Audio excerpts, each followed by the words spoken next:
Well, this DEA is trying to get federal immunity after killing a cyclist. He was doing surveillance, sped down the street, ran a stop sign, and hit a person and killed them.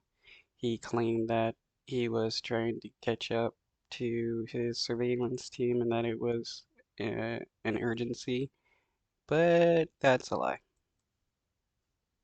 At 5, a DEA agent accused of killing a cyclist in Salem while on duty had his case presented before a federal appeals court today in Seattle. Now, at the center of today's hearing was whether the agent can claim immunity from state prosecution because he was on duty, an on-duty federal agent. So it's state versus federal here. Fox 12 investigative reporter Ezra Kaplan has been following the case and brings us the story now. Ezra? Yeah, that's absolutely right. You know, this morning, each side was allowed about 10 minutes to argue their case in front of the appellate judges. The debate centers around a complex legal theory anchored in the idea that federal law supersedes state law.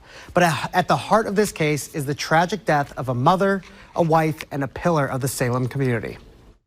On March 28th, 2023, Margane Allen was riding her bike home from work in Southeast Salem. Video from that day shows a black pickup truck running a stop sign moments before striking and killing the cyclist. Behind the wheel was DEA Special Agent Samuel Landis, who, according to court documents, was conducting surveillance of a suspected fentanyl dealer. Landis had fallen behind the rest of the surveillance team and was trying to catch up when he allegedly struck Allen on her bicycle. The testimony at Yeah, this is why you don't speed down neighborhood streets and fly through stop signs and stuff.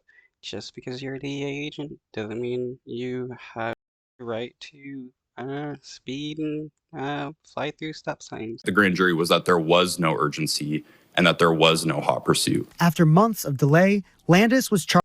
Oh, so the DA was shown to be lying about the reason why he was speeding and why he ended up killing a person. This dude should be going to prison. He should be charged by the state and by the federal government. Charged with criminally negligent homicide on September 6th in Marion County Circuit Court. But Landis's lawyers asked to have the case moved to a federal court so that they could use a defense of federal immunity. And so the immunity doctrine says if the person is acting as a federal agent, then they are immune from state prosecution. U.S. District Judge Michael McShane granted that request in December of last year, moving the case to the district court in Eugene. The Oregon Attorney General. Okay, so he may be immune from state prosecution, but that doesn't mean he can't be federally charged, and that still doesn't mean he has the right to murder people. Office appealed that decision and today argued in front of the Ninth Circuit Court of Appeals that the case should stay in state court. So normally you actually wouldn't be able to get an appeal heard before you've resolved the entire case. But this is a special circumstance because if the case should not be in federal court, then waiting until it's been heard is a colossal waste of resources and time and so forth. An attorney for the state of Oregon argued to the appellate judges that running the stop sign wasn't necessary for Landis to do his job as a DEA agent. You talk about and focus on urgency with legitimate justification. But are you almost suggesting that there needs to be a necessity for him to have run the stop sign? Yes, definitely. When a federal officer violates state traffic law, their conduct will only be necessary in that circumstance when there is some urgency or emergency that requires them to do so. Landis's lawyers countered that running the stop sign was perceived as necessary at the time, regardless of how it seems now. Everybody can say right now. Okay, who really cares about the stop sign? It's the fact that he killed somebody. I mean, yeah, the fact that he ran a stop sign and that's why he killed him is important. But they're trying to revolve it around that he had this right to fly through a stop sign. So the fact that he killed a person doesn't really mean anything. Now, that wasn't the right decision. We know that because we know what happened. But what did he know at the time?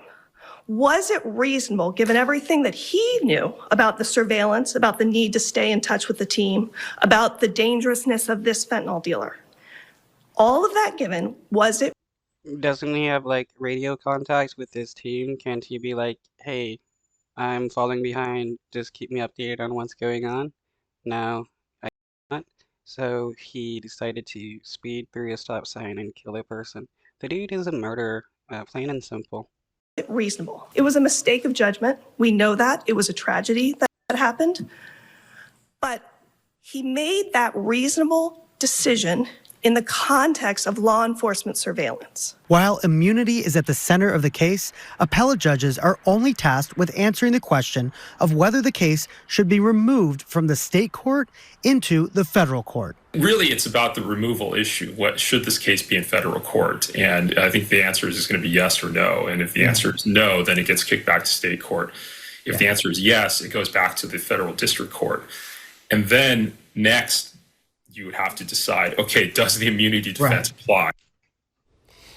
If the case remains in federal court, it doesn't mean that the immunity defense automatically works for Landis. His team will still have to show that running the stop sign was part of his work